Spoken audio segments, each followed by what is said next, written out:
Assalamualaikum warahmatullahi wabarakatuh. Salam sejahtera dan salam Malaysia Madani. Saya Nur Azlina Suha binti Muhammad Nasaruddin, wartawan TV PSS Sunday, kini berada di Sekolah Menengah Kebangsaan Sungai Layar untuk membuat liputan khas sempena sambutan jamuan akhir tahun unit beruniform 2025 yang berlangsung pada hari ini, Khamis 18 Disember 2025. Program ini melibatkan penyertaan guru dan murid dengan tema masyarakat Melayu Kampung bersertakan konsep potluck. Pelbagai juadah menarik telah disediakan bagi memeriahkan jamuan sekaligus mengeratkan hubungan silaturahim antara guru dan murid. Program ini juga menjadi penutup aktiviti unit beruniform bagi tahun 2025 dalam suasana yang penuh harmoni dan bermakna.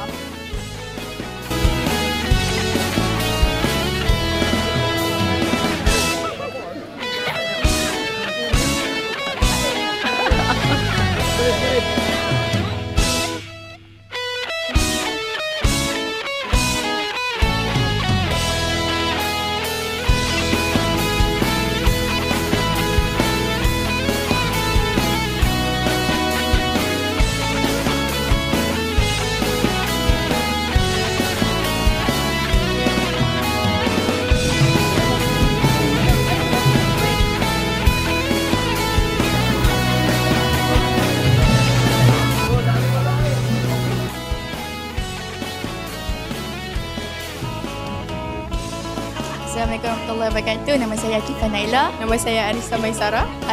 Perasaan kami kat sini, kami rasa gembira sebab suasana ni memang meriah. Lepas tu juga dapat melihat sekali. Terima kasih.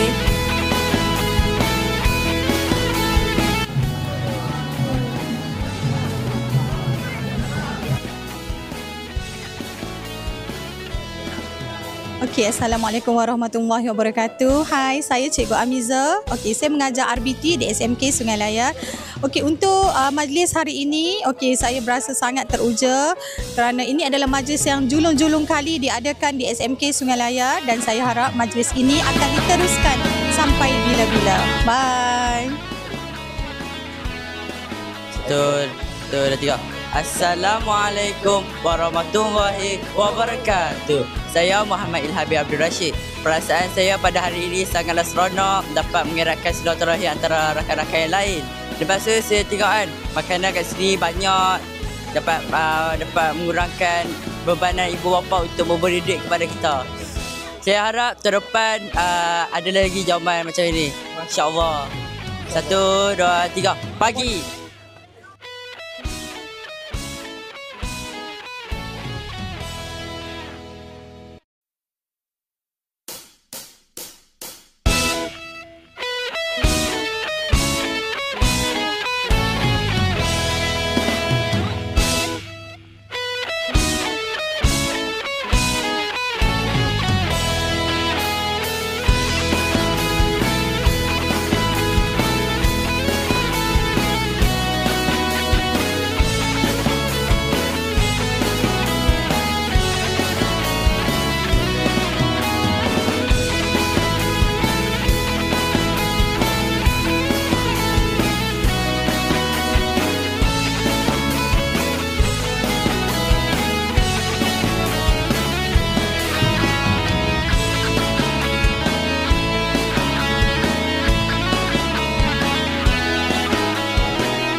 Berakhirlah sudah liputan khas sempena sambutan jamuan akhir tahun unit beruniform 2025. Saya Nur Azlina Suha binti Muhammad Nasaruddin, wartawan TV PSS Sunday, melaporkan dari Sekolah Menengah Kebangsaan Sungai Layar.